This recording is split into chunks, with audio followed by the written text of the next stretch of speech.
Welcome back to NFL Live. All the quarterbacks around the leagues are speaking today. We get it to you first here on our show. Lamar Jackson speaking for the first time since the heartbreaking loss to the Bills. Here's what he had to say on the 4th and 3 play where the Ravens punted. I was actually cramping the drive before that. The turnover happened. But I went to the sideline. If anybody paid attention, I was drinking pickle juice on the sideline already. I'm like, Sarah, I need to get hydrated. Like, I'm cramping. I'm starting to feel cramps. And then we went back out there, and obviously, it happened. 4th and 3 happened. But if I wasn't cramping, we definitely would have went for it. I believe. Interesting. Hawk, anything Lamar needs to do differently this week against the Browns?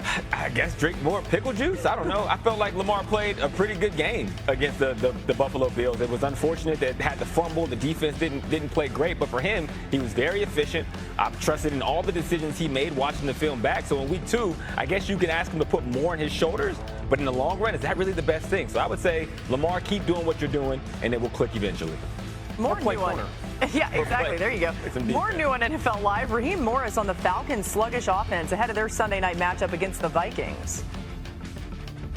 We want to go out there and be able to establish our run game the way we want to do it. I don't want to take any credit away from Tampa was able to do. They did an excellent job. They presented some great challenges for us, but we got to go out and find ways to run the football, whether that's coaching better, whether that's playing better, whatever the case may be. We are very capable of doing it on all sides of the ball, coaching, playing, whatever the case may be. So. Dan, what does the Falcons offense need to improve this week? One, you got to get Bijan the ball more. Okay, 18 touches for that player, not good enough. 2.5 yards a carry, not good enough. So that's got to develop. 2, this team offensively wants to get the ball to the perimeter. If you're going to do that, you better block better on the perimeter. That's a huge part. 3, Michael Penix has got to be more than a timing thrower. He did what he was asked to do in their offense, but he's not just a throw the 8-yard out type of quarterback. They've got to build things in and give him the opportunity to launch the ball downfield to some of their playmakers. The Bears and Lions, both 0-1, face each other this week. Here's Dan Campbell on bouncing back. You know what fuels my tank is losing, all right? That fuels me because I don't like losing. Our players don't like it. And you go back to work, man, and you get back to the basics of what you do, man, and you hit it head on. Nowhere to run, nowhere to hide. We're all accountable. And if we want to win, we got to do the little things right, prepare that way. And then we got to play that way. So that's what gets me going. Phil, one of these teams is going to be 0-2. Let's go to the Bears side. What needs to change for Caleb Williams? Laura, I think he just needs to take a big, deep breath. He starts the game 10 for 10. He goes on to go 11 for 25 in his final 25 throws.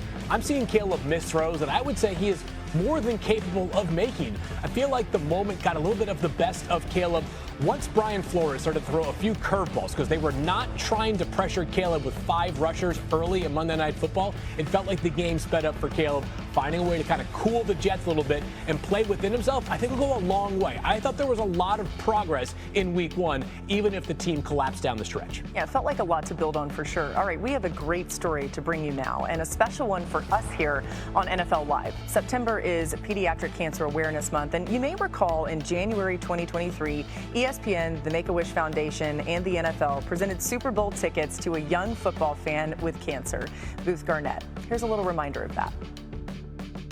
We've got Booth Garnett, who has been enjoying some time on campus with us as part of the Make-A-Wish program. Wait. I'm getting an update in my ear. The odds have actually changed a little bit here. Booth, I want you to tell Guess who has a 100% chance to go to the Super Bowl? It's you. You're going to the Super Bowl. Really? Yeah, you're going, man. Thank you. I'm going to the Super Bowl, man. Be at the Super Bowl. So you want to come on NFL Live there too? Yeah, come hang out with us. Oh my goodness. Okay, today we are glad and thrilled to announce that Booth is cancer-free. Here he is ringing the bell on March 24th at Memorial Sloan Kettering. He actually started playing tackle football in August with the Bank Raiders. Booth and his family paired with the V Foundation and decided to give back. Booth ran a lemonade stand while his dad competed in an Ironman event. They raised together over $35,000 for pediatric cancer research for the V Foundation. What a bunch of champions. I have so many chills. Booth, we love you here on NFL Live. And with the addition of Adams, things opened up for Puka Nacua, as you might expect. Matthew Stafford had a field day to Nacua, going 10 for 11 for 130 yards targeting him. It was the 5th career 10-catch, 100-yard game for Nacua. And with that, it's time for Wide Out Wednesday. Dan and Hawk, take us inside what worked for this Rams offense. As fun a tape to watch from week one as anybody. And I love the fact that Sean McVay takes maybe lesser threats to open up their greater threats. First clip. 12 personnel. We have 2 tight ends on the field. That's 1 back, 2 tight ends. Now what that does, you match with 3 linebackers. Advantage if I'm a pass game, me. Number 1 is going to be that the tight end starts inside and that puts Puka Nacua outside. That's the corner. So initially, that corner is going to be matched up against Puka Nacua. But what Sean McVay does is motions that tight end out. Once that tight end goes out, so does that corner. Now advantage offense. I have Puka Nacua more than likely matched up in man or in the area of a linebacker. You're going to be a seam throw from the top of the numbers, a beautiful completion, quarterback to wide receiver. And I love it because Sean McVay is incredible at leveraging the slot with all of his wideouts. So the seam route for this slot, why it's the seam route? The top of the numbers to the 2 yards inside of the field. The reason why that's called the seam from Kyle Shanahan is that if that quarterback is disciplined enough to hold this free safety with his eye, which you watch Matt Stafford, he's one of the best in the league at doing so, it is impossible for this safety to get there in enough time to blow up your wideout. And you're talking about Stafford holding the eyes. This is a beautiful angle. You'll see Matthew catch it. He's going to stare to move that safety and then watch the timing of the throw. You want this seam ball to Hawks Point, top of the numbers, about 18 to 22 yards. Stafford's already throwing the football. Puka's not even looking for the football, but that trust and understanding of landmarks and locations is a huge part of that offense. Beautiful job of getting the matchup on the linebacker. Okay, number 1. Number 2, you got the 2 tight ends once again. There's those tight ends. They're stacked at the tackles. Okay, now you have Puka Nacua early on matched up against Stingley. The best corner of one of in football, playing that wide receiver. There comes that motion again. Tight end goes from inside out. What happens? They all kick. Now Stingley's going to play the tight end. I've wasted the best corner in football. He no longer matters. Then I'm going to get Puka Nacua matched up on a secondary or safety player, not the corner. Me, advantage offense, quarterback underneath center with the play action, which is what I love. And what I love is that when it gets into trips, right now, he is going to do a great job of showing all go. All go special out of a 3x1 is seam, go, and a cross field from number 3, right? Now, if you watch this whole defense, safety included, is reacting to go to the seam. The nickel corner is also reacting to the seam, but watch what Puka does here. He does an incredible job of showing seam to the very last minute, and the timing of this throw between Stafford and Puka makes it impossible to react. And that's a great job of play design by Sean McVay of getting the matchup advantage of taking Stingley off of Puka, covering the tight end with him, and then there's that snap off. Here you got that triple set again. Quarterback underneath the center. This is a huge part of their offense. I love the fact that here comes this inside-out motion with Tutu Atwell. You get that speed pushing vertical down the field, and everybody once again is going to think what? All go special again. So if you pause it right here again, it's going to look like crossfield, seam, go. Sean McVay is incredible at that. And with the motion outside, to your point, Dan, it makes a defense think. I also think it being Tutu Atwell matters because now this secondary and this safety player, on top of thinking all go special, that's their speed guy. He's like, I gotta get depth because of the vertical push. It's why they're so good, because they want everything to look the same. Look at this. At the same time, they're thinking all go special, and then at the last minute, it's all gonna break. Because initially we would sit here and say, this is bad spacing for a pass game, right, unless you have the details of separation at the break point. Now watch what happens. Smith goes to the corner, dig inside. Look at his throw from Stafford to Smith. Big time play, because what you did to the defense was you showed them something different. You motioned out. Now they're thinking, how do we react to this motion and this formation change? And at the same time, it makes them rely on their instincts, which is to say, oh, this is all go. This is all go. Look, last minute how it changes. Deep they get before that route break off. I mean, that is such good detailed coaching. It's design, it's the details, the timing of the throw, and that is something to pay attention to for this offense. That 12 personnel grouping with Stafford underneath and how they use those tight ends to create the matchup advantages for their 2 big-time receivers. Good offense is not a coincidence. Dude, that was good bad, to talk ball. Come on, man. Let's get to it. Come on. I love it, guys. This is going to sound weird. That almost reminded me of synchronized swimming. Like, they're so in sync. Yeah. It's crazy. Yeah. Impressive. All right, let's get back to Adam now for some top stories. And you have some news for some wideouts as well. Let's talk about Green Bay. Well, Laura, the Packers officially have extended their wide receiver Christian Watson, who's still rehabbing from a torn ACL and expected back later this season, to a 1-year, $13.25 million extension. That means he doesn't have to worry about anything other than rehabbing his knee, coming back later this season. Green Bay did right by him, and he takes the security of being back in Green Bay. Very rarely you see teams give extensions to player rehabbing torn ACLs, but that's what the Packers did in this particular case. Meanwhile, the Falcons are expecting to have Drake London on Sunday night against the Minnesota Vikings. The Falcons head coach, Raheem Morris, said today that he expects that London will be out there when the Falcons practice. London was out there, as was Darnell Mooney, who missed last week's open. Towards this halftime lead. The highlights are fairly one-sided to this point. It's a 2-touchdown difference here at the break, but I wouldn't call this one over just yet. I think there could still be some fireworks yet to come. All right, Coach, second half, drawing near. Glad to have you back with us here on EA Sports.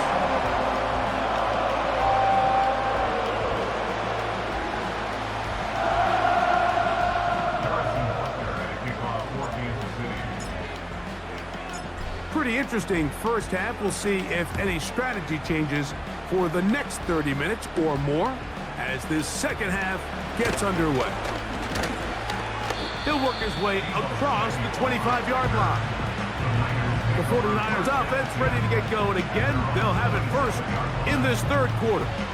They'll begin with 1st and 10.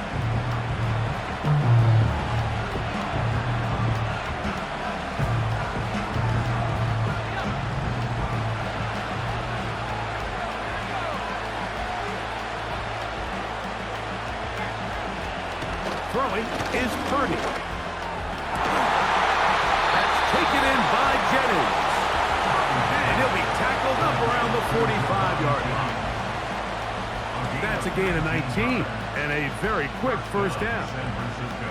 Whatever they've talked about in the locker room at the halftime break seems to have worked. They've come out with a new established energy. You could see it when they took the field.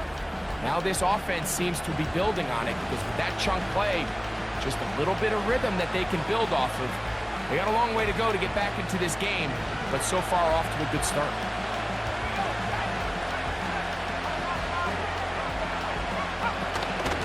They run straight ahead with McCaffrey. And he'll get 2 on this one before being taken down.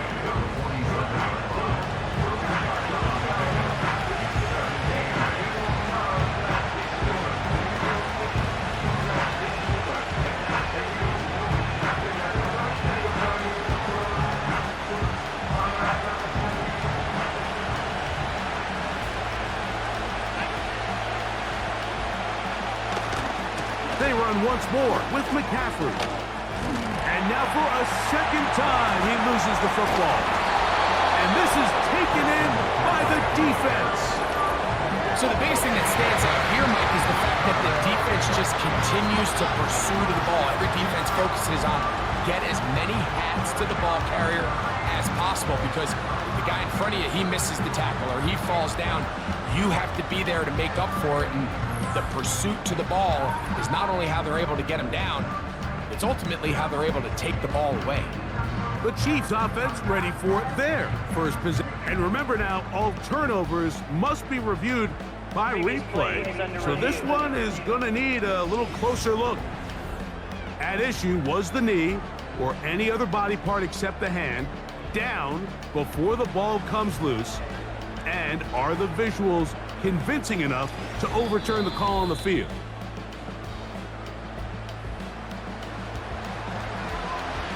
So that one overturned. They say the runner was down, and that will not be a fumble.